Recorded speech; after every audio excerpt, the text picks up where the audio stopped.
ये कहानी मुझे मेरी माँ ने सुनाई थी।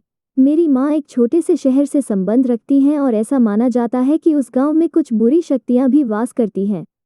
ऐसी ही एक बुरी आत्मा से सामना हुआ मेरे नाना जी का। वो चुड़ैल थी, खुले बालों और सफ़ेद भयानक चेहरे वाली चुड़ैल। ठंड का समय था, शहर में घना कोहरा छाया हुआ था। मेरे नाना एक बड़े अधिकारी थे।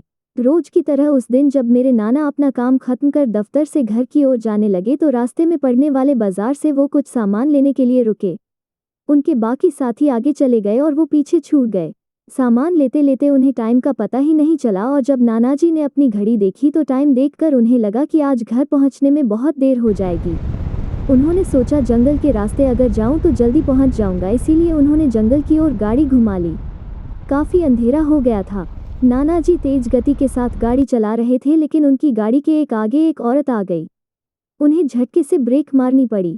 जो औरत गाड़ी के सामने आई थी वो तेज तेज रो रही थी। नाना जी को लगा कि वो जरूर किसी मजदूर की पत्नी होगी जो रास्ता भटक गई है। रास्ता सुनसान था, इसीलिए उन्होंने सोचा कि इस महिला की मदद की जाए। उन्होंने उस औरत से पूछा कि वो यहाँ अकेले क्या कर रही है। उसने कोई जवाब नहीं दिया और जोर जोर से रोने लगी। ऐसा लग रहा था मानो सारा जंगल उसकी आवाज से गूंज रहा हो। नाना जी ने पूछा कि उसका घर कहाँ है, तो भी वो कुछ ना बोली। नाना जी ने उसे बोला कि तुम मेरे साथ मेरे घर चलो, सुबह तुम्हें तुम्हारे घर छोड़ दूंगा। वो नाना जी के साथ चलने के लिए तैयार हो गई और गाड़ी के पीछे वाली सीट पर बैठ गई। रीति रिवाज के कारण उसने अपने सिर पर घूंघट डाल रखा था, जिसकी वजह से उसका चेहरा छिपा हुआ था। गाड़ी पर सब नानाजी का इंतजार कर रहे थे। जैसे ही गाड़ी की आवाज आई सब भागकर इकट्ठा हो गए।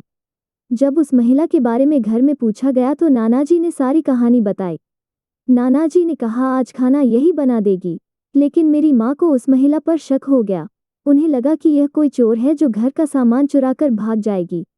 माँ ने उसे रसोई में जाकर खाना बनाने को कहा। वो बिना कोई जवाब दिए वहां से चली गई। रसोई में से अजीब से आवाजें आ रही थीं। बस रसोई में सारा सामान रखवाकर मेरी माँ ने उसे कहा कि सब भूखे हैं, इसीलिए जल्दी खाना बना दे।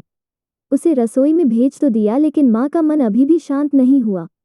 10 मिनट बाद माँ रसोई में पहुंची तो देखा अभी वो थैले में से मछलियाँ निकाल ही रही थी।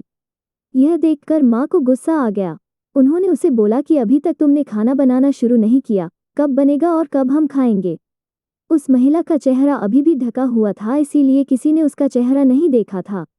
माँ उसका चेहरा देखने की कोशिश करती रही लेकिन उन्हें उसकी झलक भी दिखाई नहीं दी।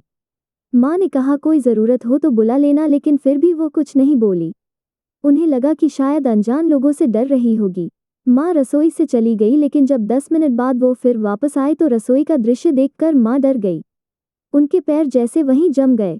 उनके गले की आवाज़ नहीं निकल रही थी। उन्होंने देखा वो औरत रसोई के स्लेब पर बैठकर कच्ची मछलियाँ खा रही है। सारी रसोई में हड्डियाँ और मांस के टुकड़े बिखरे पड़े हैं। उसके सिर का घूंघट भी उतरा हुआ था। उसका चेहरा बेहद खौफनाक था। बाल बहुत बड़े और नाखून एकदम काले। वो मछलियाँ खाने में मगन थी, इसीलिए उसका ध्यान माँ पर नहीं गया। माँ भी चिल्लाई नहीं कि कहीं वो और ज्यादा खतरनाक न हो जाए। माँ ने एक थाल उठाया और वो चूल्हे में से जलता हुआ कोयला उठाकर उसकी तरफ दौड़ी। कोयला उस चुड़ैल पर फेंक दिया। आग की जलन की वजह से वो डायन तेज तेज आवाजें निकालने लगी। उसकी आवाज सुनकर सारा घर इकट्ठा हो गया। उसे आग दिखाकर घर से बाहर निकाला गया। उसकी आवाज इतनी तेज थी कि आसपास के लोगों का भी बाहर जमावड़ा लग गया।